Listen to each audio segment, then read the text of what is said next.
Hello there, and welcome to almost Christmas edition of Talking Pictures. I'm Mary Stack. I'm Michael Dow. And we promise we're going to take you on a pick of flicks that will not include a nary mention of Santa or any Grinches. So that's a good thing. Okay, we're going to look at 4 films today. At Eternity's Gate, Spider-Man, Into the Spider-Verse.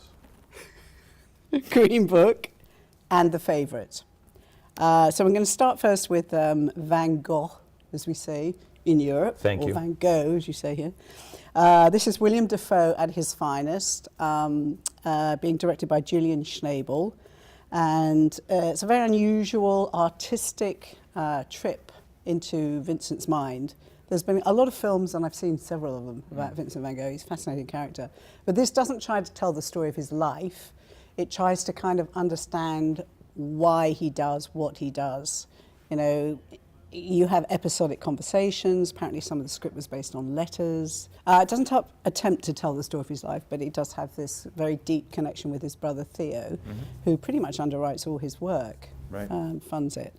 But for me, apart from the sheer beauty of the landscape, which is captured very, very well, and this tortured genius, which I think William Dafoe, other than playing Christ, which in Passion, I've never seen him so amazing. And he actually almost plays the Messiah on some levels, because he has this conversation with this priest at the asylum who's questioning about his work. And he said, well, why do you think you can paint? And he said, I tried everything else, and believe me, it's the only thing I can do.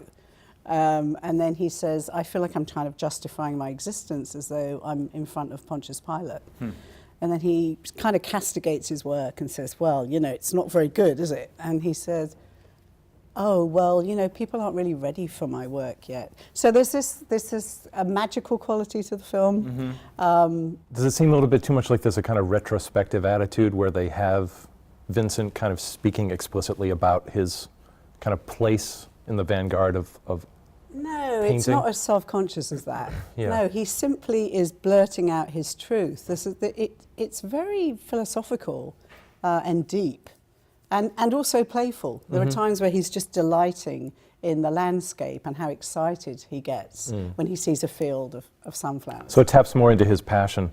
How's the visual design? Does it in any way complement, you know, his vision? It at times. Sometimes it bothered me. At times they do this documentary thing where the camera's running with him through the fields. Yeah, shaky cam. The shaky cam thing. And I think they're trying to understand what energizes and captivates him and motivates his imagination. That's the only reason I think they do that. It doesn't work terribly well. There are times where he just looks with his amazing blue eyes onto the landscape and looks for every possible reason, to me, like the living persona of Vincent. Yeah. Those amazing childlike magic. So visually very pleasing and aesthetically very pleasing, so very easy on the eyes. Yeah, I think it's subject matter worth returning to. I mean, I remember the couple of examples. There was Akira Kurosawa's Dreams, where a student walks through Van Gogh's paintings. And then there's Robert Altman's Vincent and Theo, which is one of my favorite films about an artist and the artistic process.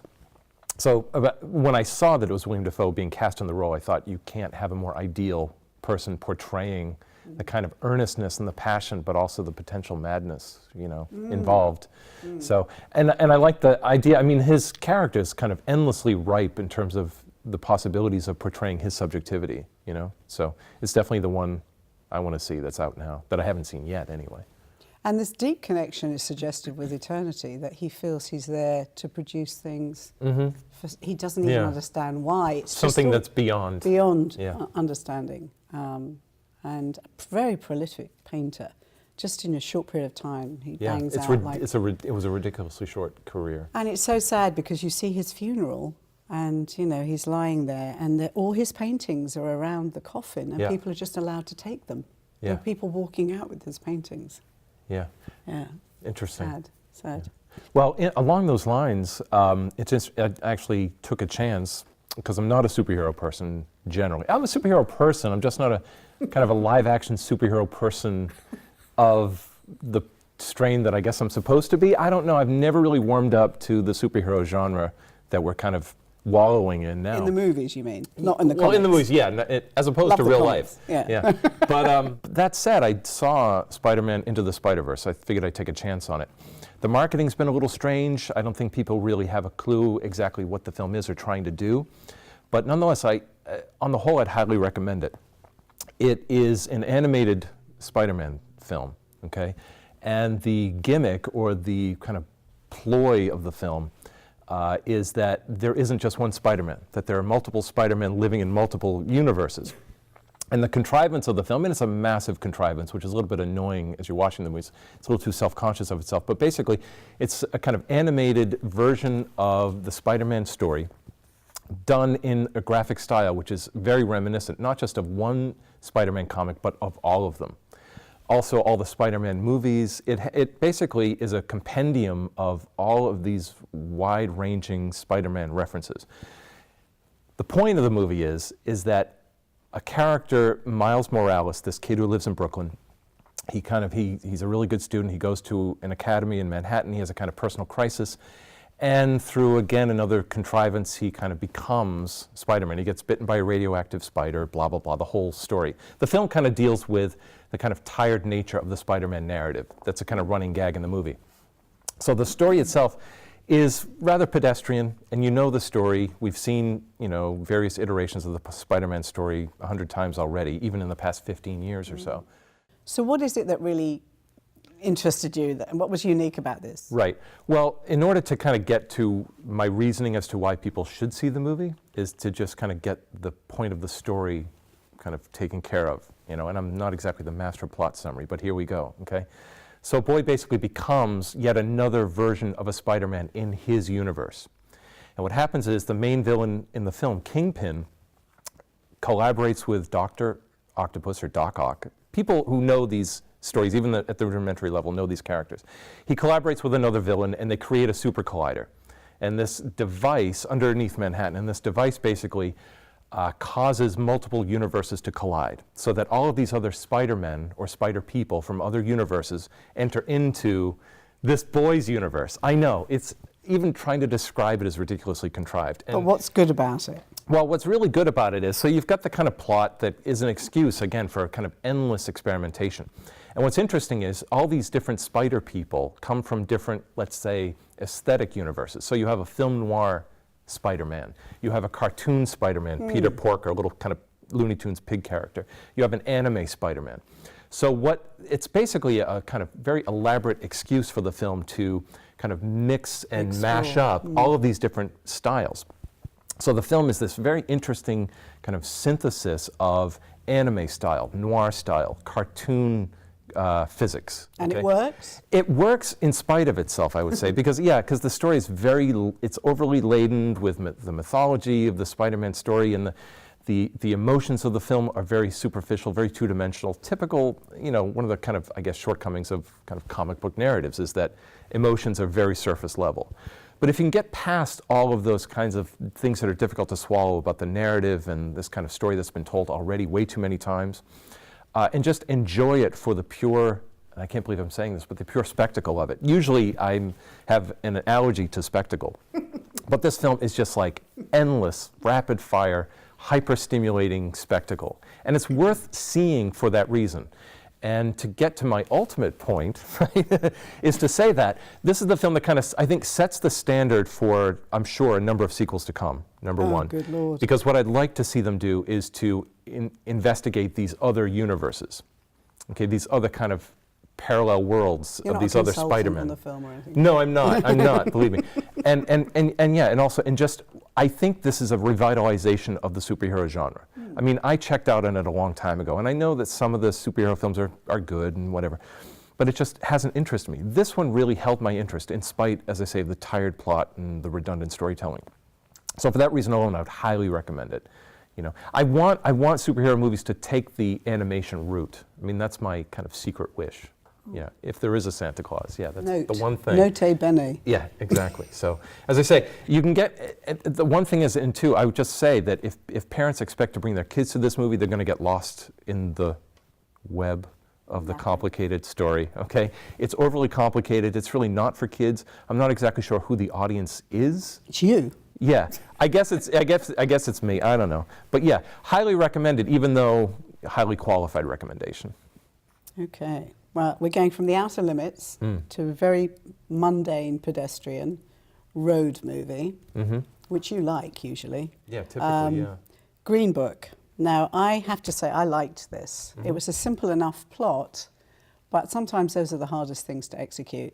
It's two people for a long time in a car together, but two powering performances. Mahershala Ali. Who does a voice in Into the Spider-Verse? Oh, very good. For those who care. He won an Oscar for Moonlight, if you remember, first Muslim American to ever win an Oscar. And Viggo Mortensen, who I love anyway, who's done everything since like Lord of the Rings. Yeah, he's stunning. So here he is in both of them in very unusual roles, which could have been a big mistake, but it works beautifully. So it's based on a true story about a very eminent black musician in 1962, Don Shirley, who embarks upon a 2-month concert tour in the South at a time when you just didn't do that kind of things. First of all, there weren't that many eminent black performers given the chance to do a concert tour.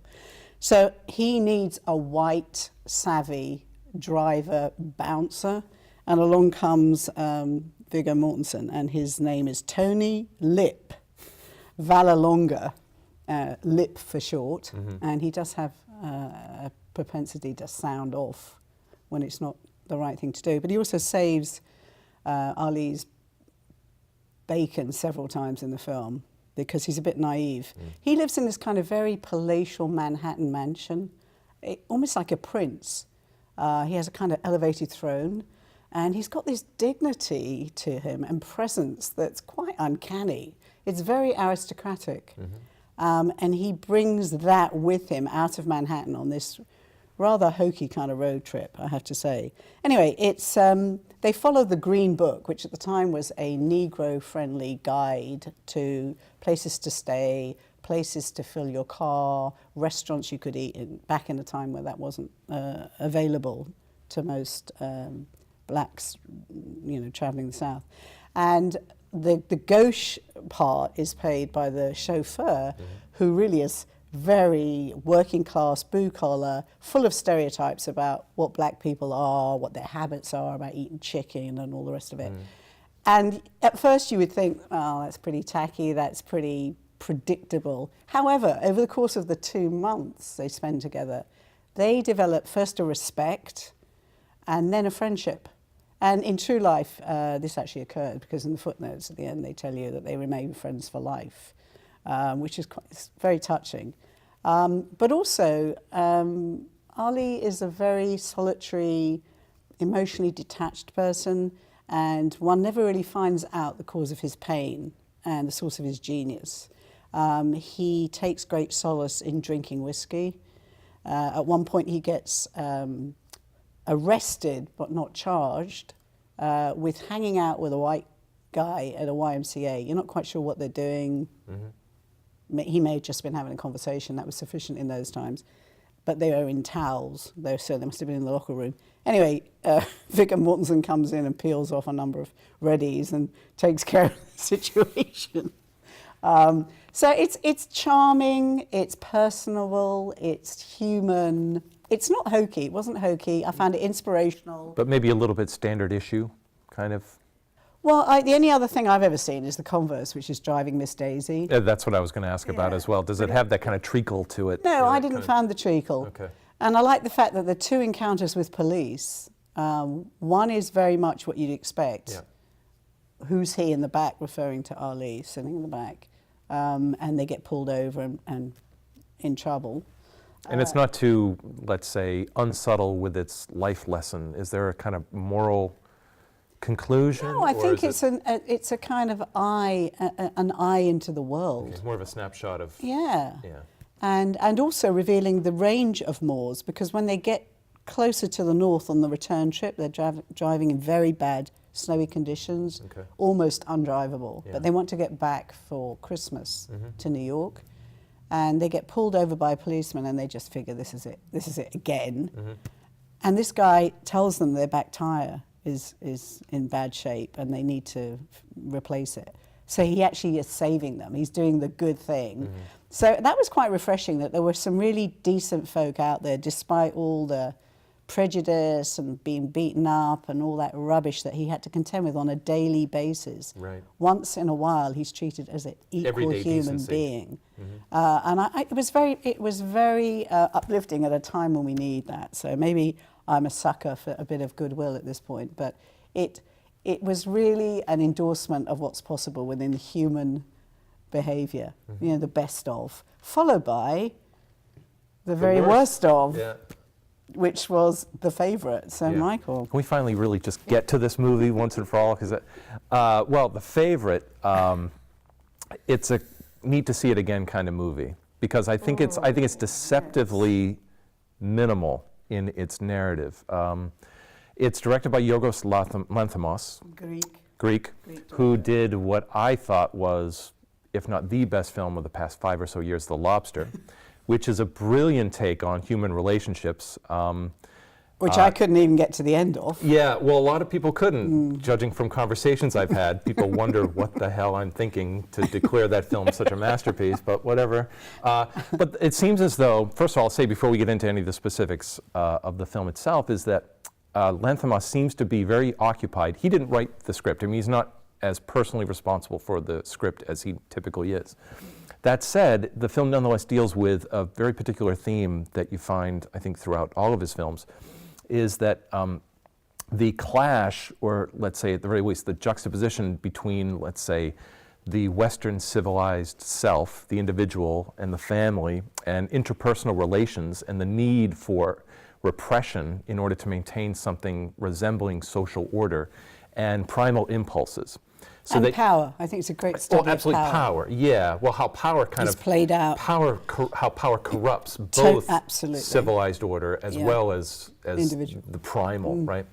And so he seems to really be interested in trying to uncover or reveal the kind of subconscious underbelly of his characters and what really motivates them, what drives them. And it's usually very perverse and very deviant. The film is set in 1708. And it features Queen Anne. It's a period. Yeah. Period drama, extreme period drama. Queen Anne absurd. during her latter days, the big decline, and it involves her handmaiden, the Duchess of Marlborough, right? Sarah, Duchess of Is that the correct Marlborough. pronunciation? Because in the film they Marlborough. keep pronouncing it that way. Yep. So it portrays Sarah's relationship to Queen Anne and this, again, extremely perverse relationship that they have. Again, Well, it's a triangle in the end. Yeah, it ultimately becomes a triangle. Abigail becomes. Yeah. So, unseats do you want to take it with Abigail? How would you describe Abigail, the third party in the triangle? Well, first of all, it's a period drama, but it's really absurdist. It's a parody of the ruling class writ large. That's also something Lanthimos is brilliant at, theater of the absurd. So the first 5-10 minutes, I didn't know if this was going to be like a spitting image parody, because the wigs were 9 times larger than they needed. The wide-angle lens shots, yeah, this it was all extreme this fish distorted thing. depth. Yeah, I found that odd, I have to say.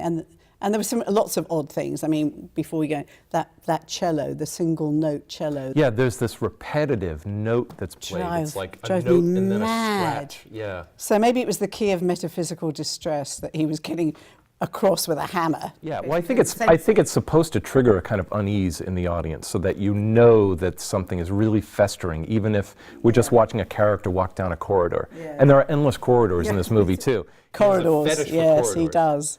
So essentially, it's the triangle. Yeah. It's actually a lesbian triangle that rocked society in the 1700s in England, and Queen Anne, who's this ailing, and you think she's not altogether there at certain points, and then all of a sudden she masters great authority and power from time to time. She's surrounded by this bevy of rabbits, duck races. Just very odd kind of, almost a lunatic kind of assembly of folk, including this very strident, powerful, manipulative woman, Sarah, played by Rachel Weisz. And Sarah is her favourite. And Sarah actually is running the government because she dictates, in order for certain favours, what policies she once followed, including wars with France. Yeah, and Big it deals. seems as if the war with France is happening simply so that she can drive her husband out of the country. Her husband is a soldier. Indeed. So it's really cute. Again, rather farcical and maybe reductive in some ways, but I like the way in which everything boils down to the interpersonal. Everything boils down to what's this character's motivation in contrast to that character's motivation. Okay, so motivation. You mentioned Abigail. Yeah. Into the mix comes this waif Yeah.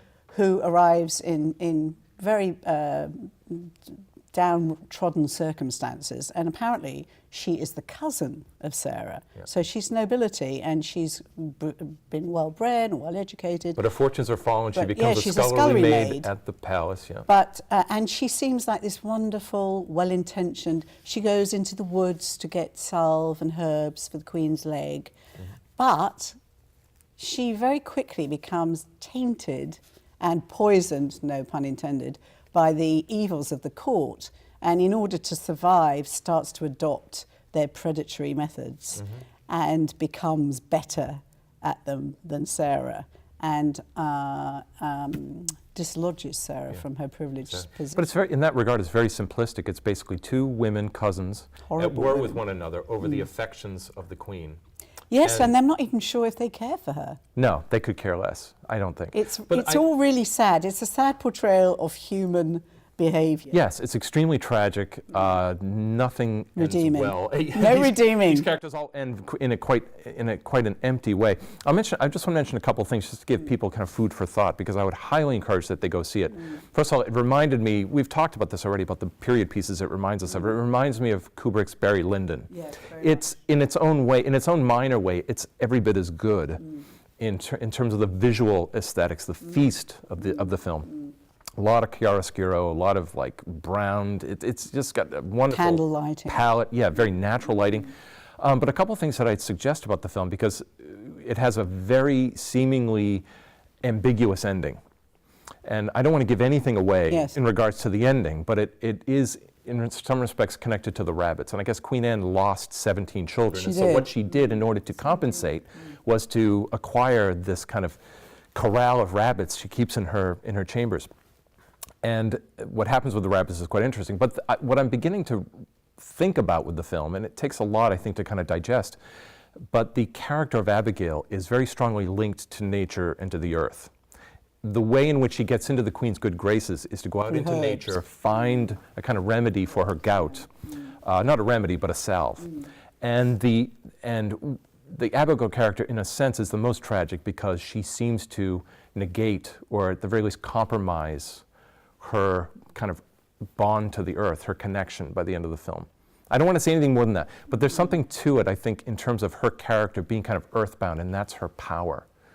You know, and that power becomes very Almost much... like alchemy? You mean like she's a sorceress? Almost, yeah. Well, she has this, again, she has a kind of extrasensory connection with nature and how to kind of corral the forces of nature and to do her bidding, as it were, and to manipulate these other two women.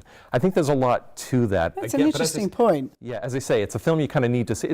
I think there are a lot of subtleties throughout the film that easily kind of fly under the radar, that upon second observation you'd find a lot more substance that kind of fleshes out or paints in the kind of motivations, especially of her character. So we didn't mention Emma Stone plays Abigail.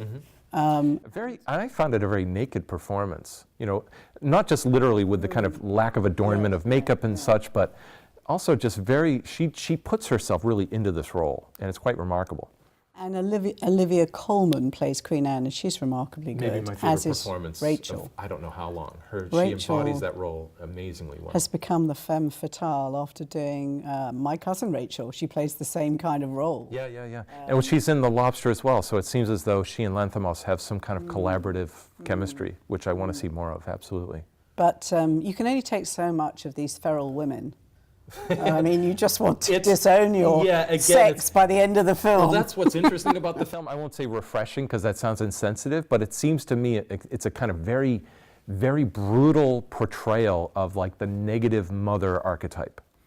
And it's interesting because we haven't really been seeing a lot of that lately in the cinema. That's interesting because there's no children. It's funny you should mention that. None of these women, there are any children around. Not that that has to be, but it's interesting the lack of, Yeah. considering, you know, they were big breeders, the royals. Yeah. There aren't any children anywhere. But that's the great irony. Else, can I just say this? The great irony of the final shot Oh, yes, is don't. linked with your point. Yes, No, yeah, I won't say yeah. anything more. But yeah, it's a very interesting kind of scrutiny of women and power.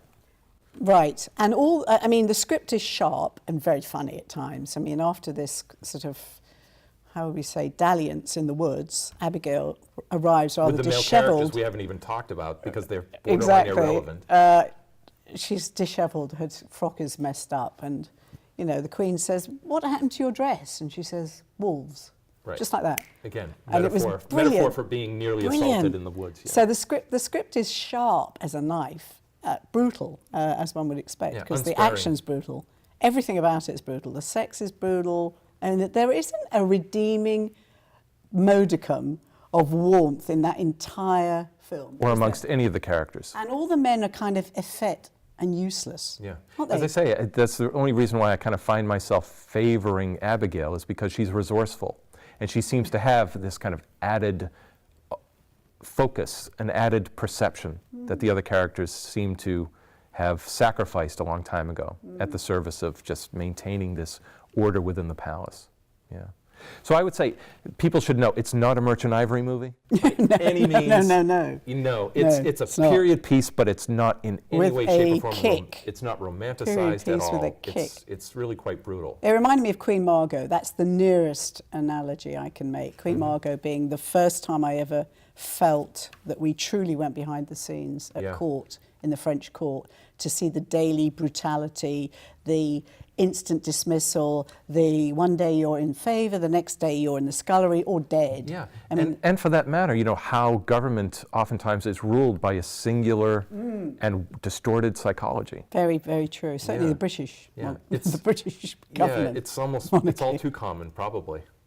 So, yes, we would say go for all of the above. I liked Green Book. The favourite, Yeah. you've got to go see it. It's Yeah. just an interesting Spider-Man study. both? Yeah, I would say as long as people are aware of the kind of qualifiers, as long as they know what to expect, I think they'd get a lot out of these films. So have a jolly, and I'm sure you'll be watching It's a Wonderful Life. Christmas Story. It's overexposed, but it's still good. Okay, so it's goodbye from Mary Stack. And from Michael Dow, See you in the new year. take care.